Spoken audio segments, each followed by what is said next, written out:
Live streaming. Live streaming. Yeah.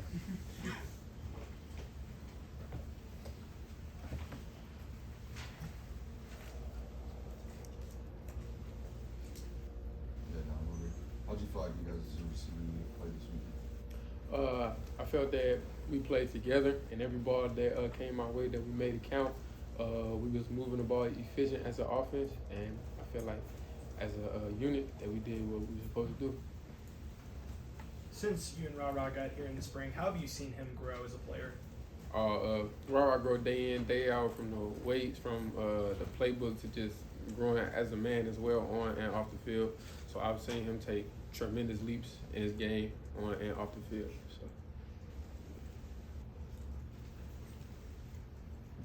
Yeah, with the offense right now, and how much of the focus is finishing those drives? You know, you move the ball and you'll have a field goal miss or whatever. How much of the focus is just punching the ball in the end zone so you don't have to settle for field goals? No, for us, points are points, but we would like to finish with touchdowns. But we don't really focus on that. We just take it like one play at a time, one moment at a time. And when we get down there, whether we get a field goal or whether we get a touchdown, we happy. We know our defense gonna stop the opponent. So that's how we really look at it. Why do you think opponents have had some success in terms of, you know, you guys have no issue getting into the red zone, but then when you get down there, it seems like sometimes, you know, I think you set up for 3 field goals on Saturday. What's sort of led to some of those issues for the offense? I don't really say they was issues. I just feel like that's how the drive played out. We obviously didn't get a touchdown on some of the drives where we were in the red zone. I just feel like that wasn't an issue. I just feel like that's how the game played out. So, yeah.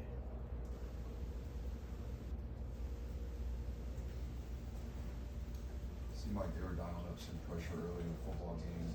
As a receiver, when you know the offense, does your clock speed up at all? Do you have to feel like you got to get open quicker?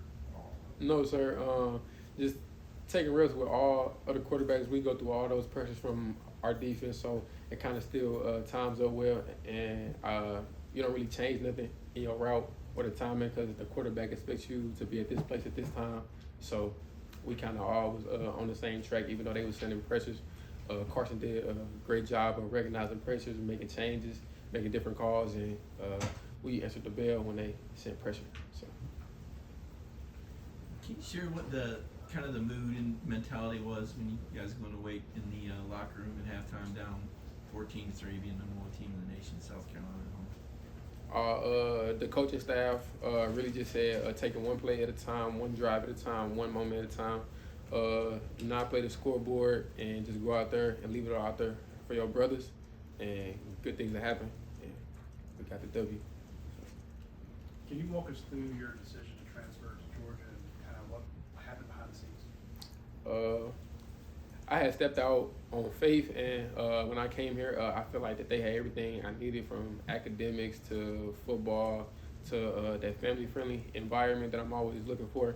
So that was a big thing why I chose here, and obviously how they develop players and put them in the league. So with a great coaching staff, great nutrition staff, just great staff all over, I feel like this was the place for me to be, and so far it's been everything that I wanted it to be.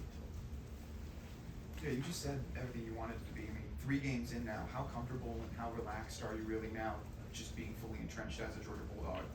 Honestly, going out there on a game day, I'd be more excited than nervous. I be having butterflies before every game, not because I'm nervous, because like I'm excited to, play for Dog Nation, and I go out there and I lay everything on the line every game. So I go out there happy and excited that my family, my friends, all of them can come see me play. It's an honor to wear the G. So I go out there and I don't take that for granted. From a player's perspective, what are the key to good halftime adjustments? How are the coaches able to get y'all to refocus and settle down and come out like y'all did the other day with such a good second half? You kind of answered it when we've been asking your question. They just tell us to stay level-headed, stay focused, don't get too riled up, but don't get too comfortable. Go out there, play our game, play our football, play to our standard, and we'll be okay. The coach is gonna coach us up, let us know if we need to make adjustments, let us know if we need to change something. And we just gotta go out there and we just gotta execute.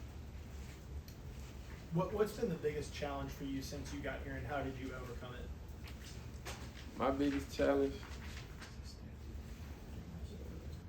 probably the conditioning and just how they practice. You know, Georgia practice on a different level. Not everybody gets to see that. That was probably how they practice. I came in. I wouldn't say it was a challenge for me. It was just something that I had to get used to, and I adapted pretty quick. And you know, Georgia Nation, they brought me in with open arms, so it was an easy process for me. So. Down to your left, with the 7:30 kick, what's game day on Saturday for you like? Are you kicking it, you relaxing, you playing games, and when do you start to lock in for the task at hand? That's a good question. This will be my first time playing at like 7:30 that late. That whole Saturday that you're locked in, but like you know, you don't have to be, you know, like got your mag dog face on at 12 o'clock. You know, you can kind of let your family come in, you know, kick with them, talk to them before the game. With kickoff being at 7:30, I'd probably say I start to lock in around like 4-ish. You know, probably like go to my room, listen to music, talk to my players, talk to my coaches about what we gonna do. Probably get a little stretching in and start to lock in about that 4 o'clock range until it's time to play ball. One, what kind of music do you listen to put you in that mood? And then two, you know, now that Carson's got 3 starts under his belt, first SEC start, how have you seen him grow and develop over that time? First question, this might shock a lot of people. I listen to R&B music. I like to be calm before the storm. I know some people, you know, they got their own flow. They might listen to like a lot of rowdy rap music. I like to listen to R&B. I like to be calm before I go out there. That's the type of music I listen to. And if you don't mind, could you repeat the second part of the question? Yeah, just how have you seen Carson grow and develop through his first 3 starts? I just seen him develop from how he takes control, how he goes out there with the swag. I don't want to call it. He's very poised, and he doesn't let a lot of stuff get to him, and he goes out there. Whatever he says, we follow, and he's been a great leader from game 1 to now. So I only see him to keep growing and keep making strides, and we're gonna follow right behind him. Dom, you kind of touched on, you know, the Bulldog faithful, and especially now getting to play, you know, watching the Bulldog fans light up Sanford, you know, playing against South Carolina, and that crowd was rocking. What has kind of been your interpretation of them and the environment of playing in Sanford Stadium in front of the Bulldog faithful? It's been fun. Our fans step up tremendously every time that the bell has rung, that they step up. They haven't failed us once. I continue to move forward with Dog Nation. I think Neyland Stadium, every day that I step out there, we cannot do it without the fans. So I feel like Athens is just one big family. It's not just the football team. It's the fans, the teachers, the staff, y'all. I just feel like that we are just one big family. So. Got time for 2 more questions? A follow-up to the Carson Beck question. I mean, being down 11 at halftime, what did you learn about him and the way that he responded in the second half, you know, coming out of halftime last week? I'll probably come back to that he's very poised. He was walking around the locker room from the offensive side to the defensive side, telling everybody, we got this, keep your head up, we're not out to fight, we're going to come out, we're going to take it one play at a time, one drive at a time, and we got this. And he just really stepped into that leadership role that he kind of been like the whole summer. So he just took us under his wing, and we followed. Kirby's talked about a lot of these quick passes being kind of an extension of the run game. How much are those called at the line? And then is there a different mentality when you know you're going to kind of get that quick pass? I got to think you know you got to turn the juice on pretty fast, right? When I know I'm going to get the ball, nothing really changes in my mind. I just think every time that I touch the ball, touchdown, I'm trying to get to the touchdown by any means necessary. And I feel that the quick game is a plus for us, knowing that, you know, we have a great offensive line that's going to move guys up front. Our running backs are good, so that's just another weapon for us to use moving down the field. So I feel like it's just a plus for us. So. All right, thank you, Don. Thanks, Dom. No problem. Jordan got that.